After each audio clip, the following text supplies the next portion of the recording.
carta, pá e cheiro de cadáver. Essas 3 palavras poderiam resumir o que a polícia encontrou em meio à mata fechada do noroeste do Paraná. Um cenário digno de um filme de crime, mas que, infelizmente, é realidade. O carro dos 4 homens desaparecidos, uma Fiat Toro branca, foi localizado enterrado em um buraco profundo, coberto por lona preta, troncos e camuflado de forma calculada. Marcas de tiros cravavam a lataria, como um grito silencioso de violência. Ao lado, uma pá esquecida e, no porta-luvas, uma carta dobrada, um bilhete que talvez esconda respostas sobre o paradeiro das vítimas. Mas a descoberta não trouxe alívio, pelo contrário, um cheiro de decomposição se espalhava no ar cada vez mais forte, deixando claro que por trás daquela encenação macabra poderia estar a prova mais cruel, a morte dos 4 desaparecidos. E a pergunta que ecoa é inevitável. Onde estão os corpos? Estariam ali, enterrados, junto ao carro, ou em outro lugar, como parte de um plano ainda mais frio e calculado? Tudo começou em 4 de agosto. Alencar Gonçalves de Souza, de 36 anos, saiu de São José do Rio Preto, acompanhado de 3 colegas, Rafael Juliano Marascalchi, 43, Robisley Hernani de Oliveira, 53, e Diego Henrique Afonso, 39. O objetivo era claro, cobrar uma dívida de R$255 mil pela venda de uma propriedade no interior do Paraná.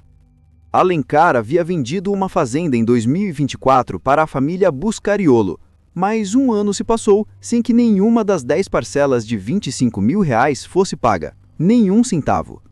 Revoltado com a falta de pagamento e o prejuízo crescente, ele chamou os 3 homens, profissionais experientes em cobranças extrajudiciais, com quem já trabalhava há mais de uma década. No dia 5 de agosto, pela manhã, eles ainda foram vistos em uma padaria local. Estavam tranquilos, tomando café, sem imaginar que aquelas seriam suas últimas imagens em vida. Horas depois, silêncio absoluto. Nenhum contato, nenhuma resposta, nenhum sinal. As famílias entraram em desespero e no dia seguinte, um boletim de ocorrência foi registrado. Rapidamente, os olhares se voltaram para os devedores, Antônio Buscariolo, de 66 anos, e seu filho Paulo Ricardo Costa Buscariolo, de 22. Donos de um pesqueiro na região, pai e filho passaram a ser apontados como os principais suspeitos. Afinal, eram eles quem deviam o dinheiro e tinham motivos para afastar de vez os cobradores. A Polícia Civil do Paraná não hesitou. Mandados de prisão foram expedidos contra os 2 que desapareceram quase no mesmo instante em que o caso ganhava repercussão nacional. Foragidos, o que para muitos já era indício de culpa. Mas sem corpos, o caso permanecia envolto em incerteza.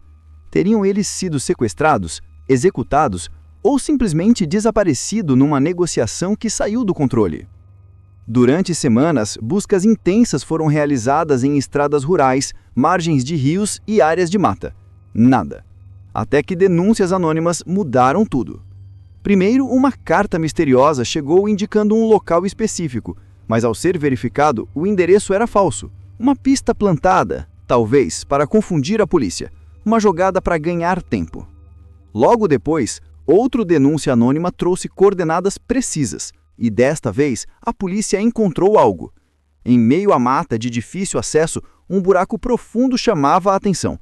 O solo havia sido mexido com máquinas pesadas, árvores foram cortadas e galhos usados para camuflar o local. A escavação revelou a cena perturbadora.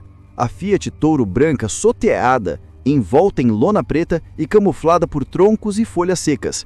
Uma operação de ocultação elaborada, que exigiu esforço, tempo e conhecimento da região. Dentro da caminhonete, marcas de tiros e vestígios de sangue, especialmente na caçamba. Sinais claros de que alguém foi ferido ou morto e transportado ali. O material foi recolhido para exames de DNA. E havia mais. Uma pá deixada para trás, jogada no buraco como se fosse um detalhe sem importância. Mas esse detalhe pode se tornar uma peça-chave. Impressões digitais, vestígios de terra ou sangue podem revelar quem esteve ali. O que intriga os investigadores é que, mesmo após a descoberta do carro, os corpos não estavam dentro dele. Isso levanta a hipótese cruel de que as vítimas tenham sido enterradas sob o veículo, como parte de uma estratégia para dificultar ao máximo o trabalho da polícia. E o cheiro de decomposição encontrado no local reforça essa possibilidade. Agora, a investigação gira em torno de 3 perguntas centrais. Quem enviou a denúncia anônima que levou até o carro? Quem escreveu a carta falsa para despistar a polícia? E, o mais importante, onde estão os 4 homens desaparecidos?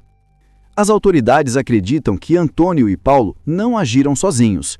Afinal, enterrar um carro de mais de 1 tonelada, possivelmente junto com 4 corpos, não seria tarefa simples para apenas 2 pessoas. O cenário encontrado, árvores derrubadas, galhos camuflando o solo e um bunker improvisado, indica a participação de mais indivíduos, possivelmente ligados ao crime organizado que atua na região de fronteira. Enquanto isso, as famílias vivem um tormento diário.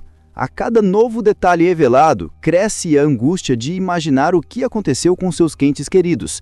E cresce também a sensação de que alguém ainda guarda a peça central desse quebra-cabeça macabro. A caminhonete soterrada reativou todas as tensões do caso Icaraíma.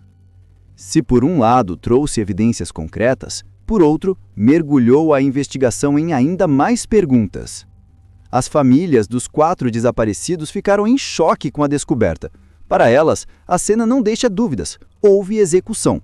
O sangue na caçamba, o cheiro de decomposição, o carro escondido com tanto cuidado, tudo aponta para a brutalidade de um crime calculado. Mas, enquanto a polícia insiste nessa linha, a defesa de Antônio e Paulo sustenta outra narrativa. O advogado da família diz que os exames ainda não confirmaram oficialmente o DNA das vítimas, e até que isso seja divulgado, não há corpos, não há crime. Segundo ele, toda essa operação é uma tentativa de transformar pai e filho em monstros para satisfazer a pressão pública. E é justamente aqui que nasce a grande dúvida que divide a opinião pública. O que pesa mais, as evidências encontradas no carro ou o silêncio absoluto sobre os resultados periciais? Enquanto o inquérito segue sob sigilo, jornalistas e curiosos reviram cada detalhe do passado dos envolvidos. Descobrem que a disputa por terras e dívidas não era recente. A família Buscariolo acumulava processos, cobranças e conflitos na região. O pesqueiro que administravam já havia sido palco de discussões violentas. Para os investigadores, não é coincidência. O histórico mostra que a família tinha motivos para reagir de forma extrema. Mas a defesa rebate com a mesma intensidade. Histórico de dívidas não é prova de assassinato. E o caso ganha ainda mais contornos sombrios quando se fala na logística do crime. Enterrar um carro daquele porte não é tarefa improvisada. Seria preciso maquinário pesado, tempo e a participação de mais pessoas. Então surge uma nova hipótese. Pai e filho poderiam ser apenas parte de algo maior, uma rede organizada que atua na região, protegida pelo silêncio e pelo medo. Essa teoria não surge do nada. A área de Caraíma é conhecida por ser rota de contrabando, tráfico e esconderijos clandestinos. O próprio bunker citado pelo advogado da família já havia sido denunciado como ponto de armazenamento ilegal. Se isso for verdade, o desaparecimento dos 4 homens poderia ser apenas uma peça dentro de um esquema muito mais amplo e perigoso. Mas nada disso consola as famílias das vítimas. Sem corpos, elas vivem um limbo doloroso. Não podem realizar velórios, não conseguem encerrar o luto, não suportam a ausência de respostas. Enquanto isso, os Buscariolo permanecem foragidos. Cada aparição ou pista sobre eles vira manchete. E o simples fato de estarem escondidos reforça para muitos a ideia de culpa. Mas o advogado diz que se pai e filho se entregarem, serão mortos na prisão antes mesmo de um julgamento justo. A cada semana, novas contradições surgem. Testemunhas dizem ter visto movimentações estranhas na região na noite do desaparecimento. Outras afirmam que ouviram disparos, mas nada disso é confirmado oficialmente. Tudo fica na sombra. E então, o boato mais perturbador ganha força. Os 4 homens poderiam não estar mortos. Poderiam ter sido sequestrados, levados para outro estado ou até mesmo para fora do país, justamente para alimentar uma encenação macabra que mantém as famílias do Buscariolo reféns de um pesadelo. É nesse ponto que a narrativa se divide em 2 caminhos irreconciliáveis. De um lado, a polícia e as famílias das vítimas, que acreditam em execução brutal, ocultação de cadáver e provas escondidas no carro enterrado. Do outro lado, a defesa, que insiste em armação, perseguição e ausência de evidências concretas. E no meio disso tudo está a sociedade acompanhando perplexa um dos casos mais intrigantes dos últimos anos. O carro foi encontrado, as marcas de tiros foram registradas, o sangue está sendo analisado, mas os corpos continuam desaparecidos. E até que essa pergunta seja respondida, o caso Icaraíma seguirá como um labirinto de mistérios, contradições e medo. Porque no fim, o que todos querem saber é simples, mas devastador.